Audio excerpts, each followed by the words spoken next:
What up, YouTube? You already know, Big Lou tapping on in. But what it do with Big Lou and NZR2, baby, baby. So what's up, everybody? It's Sunday night here in California, Northern California to be exact. It's about what is it? 7. Let's see. It's about 7, almost close to 7. It's about 7:22 p.m. Sunday night. Just brought the dog out to use the restroom. We got the crate training going on for the potty, the potty training. Uh, so anytime I take her out of the crate, she goes straight outside. That way she knows. So it's already seeming to benefit because earlier I went to take care of some business and my daughter called me and said, "Hey, Dad, can I take the dog out? Me and Mom take her for a walk." I said, "Yeah, go ahead."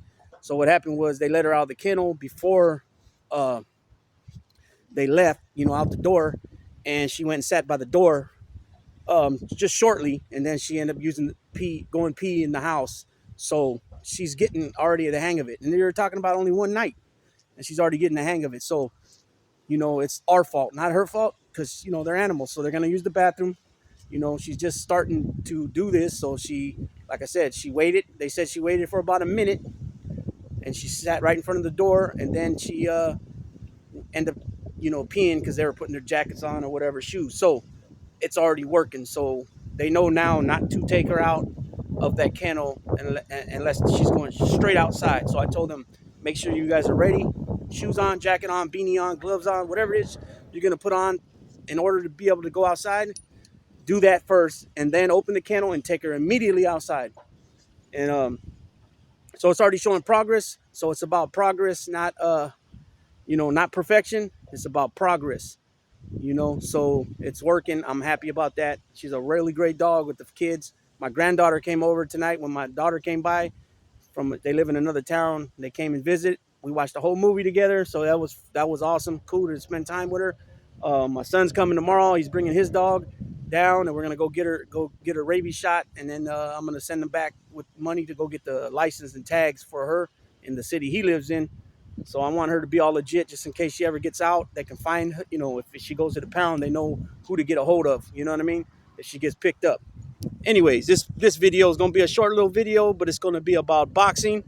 And as you can tell on the thumbnail, well, actually, I'm recording the video before doing the thumbnail, but I picked out a few different thumbnails. So this is regarding the light heavyweight division. The unified champ Arthur Beterbiev is the WBC, WBO, and IBF light heavyweight champ, and Dmitry Bivol holds the WBA super. And then it's them two. It's either going to be them two on the thumbnail or it's going to be them two with Canelo Alvarez. And the reason why Canelo is going to be part of this video, this story, regardless, if the thumbnail I decide to use has him on it or not. And the reason I say that is because some of the thumbnails that I chose, some of them are bigger than others, so I don't know yet quite which one's going to fit. But anyhow, so Arthur Beterbiev just fought Anthony Yarde last week. It only ended up going 8 rounds, but it was a good fight. They both, obviously, Arthur Beterbiev won. He got the better of the fight because he won. He ended up knocking him out TKO. The ref ended up stopping it. But he was also hurt a few times in the fight. Anthony Yarde was pretty tough, man. But so you got now, I believe Beterbiev is 18-0 or 19-0 with 18 or 19 knockouts. And Bivol is, I believe he's 20-0 as well with like 16 knockouts, 13 knockouts, something like that. These guys are both from Russia, Eastern European fighters. They both have that style, that Eastern European style, such as Triple G. Sergey Kovalev had that style. Lomachenko has that style. The Klitschko's had that style. I want to even say that Kasazu had that style too, if I remember correctly. So it's that come forward style, very aggressive. Boxing, they box, but they also have power. Beterbiev, I believe, is more of a more knockout artist than Bivol. But Bivol is more, I believe he's a little bit better on the boxing side. Nonetheless, if these two fight, it's going to be an awesome fight. Now, the reason why Canelo's in there. And if you guys are not aware, Bivol was named WBA. I did a video on it. He was named WBA Fighter of the Year for 2022. Um, so we all know he beat Canelo, right? Unanimous decision, 12 round. And then he came back a few months later and fought Zurdo Ramirez, who was undefeated at 44-0. He was the former super middleweight champion. And the reason why I say former is because he went up in weight. So he vacated the belt when he went up to light heavyweight.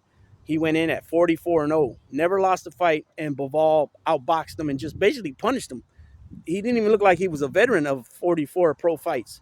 And Bivol said he respected him a lot, and he gave him a lot of leeway because his experience, and he thought he was going to be from what I understood, what he said, he thought he was going to be more of a competition. It was going to be more of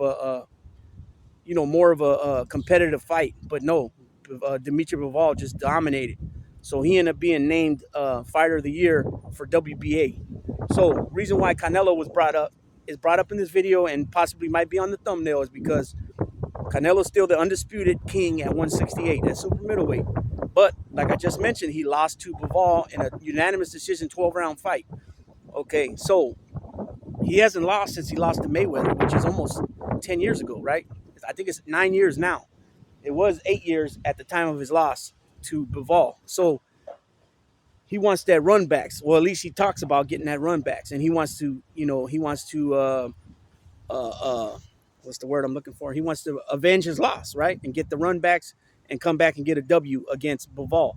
But he wants to fight, from my understanding, he don't want to fight at light heavyweight. He wants to fight at 168, which is super middleweight. So I'm thinking that he's hoping, and his captain's hoping, if this is true or if it's just talking shit, right? He's hoping that Bivol, by losing that 8 pounds when he comes, or that 7 pounds when he comes down to super middleweight, that's going to somehow benefit Canelo in the ring, which I don't think it is because the skill factor. Bivol didn't really rock Albert Canelo, but he did box the shit out of him. He outboxed him. He gave him a boxing clinic, right? Just like Mayweather did. So I don't really believe that it's going to help him. I think that he needs to just move on from that thinking that he's going to avenge his loss. Just move on from it. It still doesn't take away from him being a future Hall of Famer and a legend, right? He's done things already that guys haven't done. He has won a light heavyweight title already in the past by knocking out Sergey Kovalev. You got a lot of guys that are running their mouths. They don't really understand boxing. They're saying like, oh yeah, he fought Kovalev when he could have fought this person, and he fought Billy Joe and Caleb Plant. He could have fought instead Benavidez and Charlo. But the fact was they held belts, and he was trying to conquer that division. So I don't see how the guy gets knocked for that, man. You know what I mean? Any way you look at it, Canelo's still doing things that it's unheard of, right? He starts out when Canelo came out and became a household name. He was a junior middleweight or super welterweight, depending on what sanctioning body it is. And that, if anybody don't know, that's 154 pounds. So sometimes it's called junior middleweight, sometimes it's called super welterweight. Both really mean the same thing. It's a 154-pound division. Okay, that's the weight he was when he lost to Mayweather. Okay, then he beat Austin Trout for the WBA, right? Which was at one point was Miguel Cotto's belt. Trout beat Cotto for the belt. No. Trout beat Canelo's brother for the belt, I believe. And then Canelo came back and avenged his brother's loss by beating Trout. I believe that's the way it went. Okay, and then he goes up to middleweight and he wins a belt or two in the middleweight division, and then he goes up to super middleweight, wins a belt or two, then goes up to light heavyweight, beats Kovalev for that title, comes back down and conquers the 168-pound division. Everybody keeps saying, oh, he ducked Benavidez. I like Benavidez. Hella like him. He's a fucking bad mother. Shut your mouth. But I'm only talking about the Mexican monster, right? La Bandera Roja, the red flag out of Arizona, right? But come on, man. How come nobody says hold him accountable for him twice getting the belt stripped? Once for giving a dirty urine test for cocaine, and the second one for not making weight. Come on, man. You're the WBC world champion at the light heavyweight super middleweight division. What are you doing messing around and you can't make weight to get your belt stripped? If he would have had that belt, he's undefeated. He's a 2-time WBC super middleweight champion, and he held the interim title. He's currently the WBC interim super middleweight. So at some point here, bro, if you never would have made those mistakes, then you would have had the belt, and Canelo would have had to chase you to get the belt, and then there would have been nothing about you. Oh, he's ducking me, right? But people don't want to hear that. I've never even heard anybody, but besides myself, say anything about that on any of these platforms. I mean, I'm pretty sure somebody said something at one point or another, but I haven't caught it yet. Charlo, he's still holding the WBC title at 160, which is middleweight, and he ain't fought in like 2 years. I don't understand how Mauricio hasn't stripped him yet of that belt. So, anyway, so I seen a topic come up the other day on a boxing channel, uh, and it basically was a question. The question was, is Canelo gonna basically cut block, right? Is he gonna like block the undisputed match between the two Russians at light heavyweight because he wants that run back with Bivol? That was the question. Do you think? Um, I don't really think that's going to happen. I think it's all talk, just to try to hype things up and think such. But I don't think it's in Canelo's best interest to do that. I think he just needs to move on and continue to do what he's doing. And within the next, I say by 35, he should be retiring. I mean, the dude's already got over about 60 pro fights. He's the current undisputed at 168, so that's 4 titles right there. Plus the ring belt. Plus uh he's the lineal champ, right? He's got belts at junior, middleweight, and like I said, he's undisputed king at 168 now. He had a belt at 175 light heavyweight when he knocked out Sergey Kovalev. So he has about 10 titles, major titles that he's won in his career. So I think he's about 32 right now. Canelo's 32 or 33. He makes a ton of money, right? He's probably the highest paid boxer right now.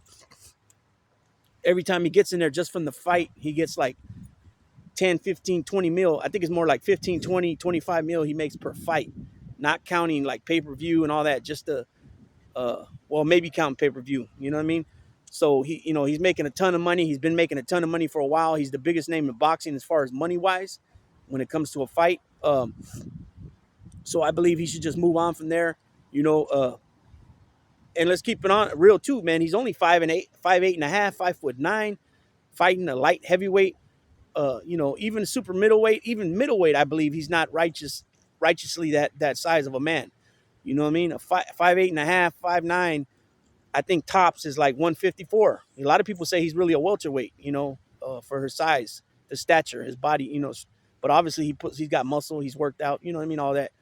So I would say tops probably like 160, 154, junior middleweight, 154, 160. So when you're talking about, I'm saying that he's really a junior middleweight man, his stature wise, 154. He's fighting at 175. You're talking about 21 pounds heavier. You know what I mean? So it's one of them things. But boxing is going in the right direction in some fights. As far as like Inoue and Fulton's going to be fighting, Tank Davis and Ryan Garcia. Also, Caleb Plant and Benavidez. Spence and Crawford, I don't think that's going to happen, man. I think it's going to be, I just don't think it's going to happen. And that's the part about boxing that sucks.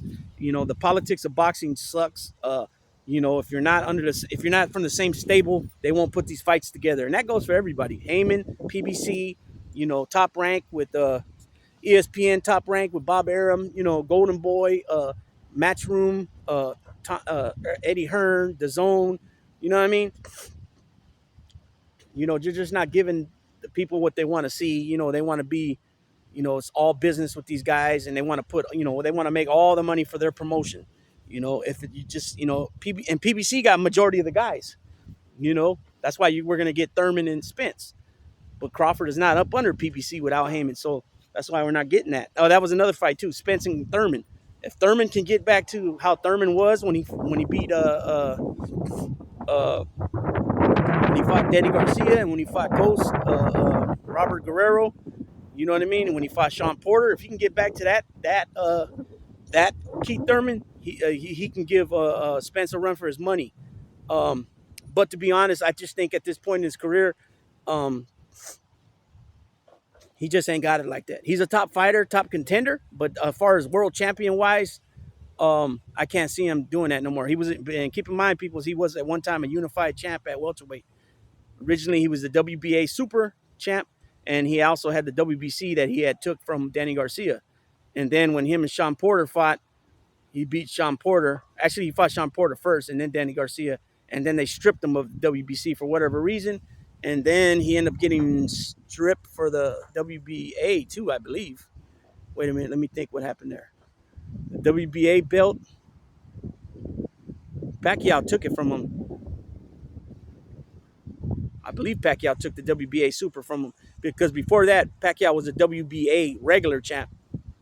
So yeah, so hopefully, we get some of these good fights, and we'll see what happens, with this light heavyweight issue.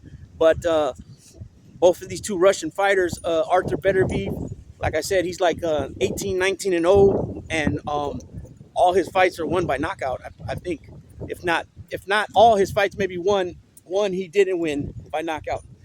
And then Dmitry Bivol is they have just about the same amount of fights, and he's undefeated as well. And he's about 65% of his fights are by knockout.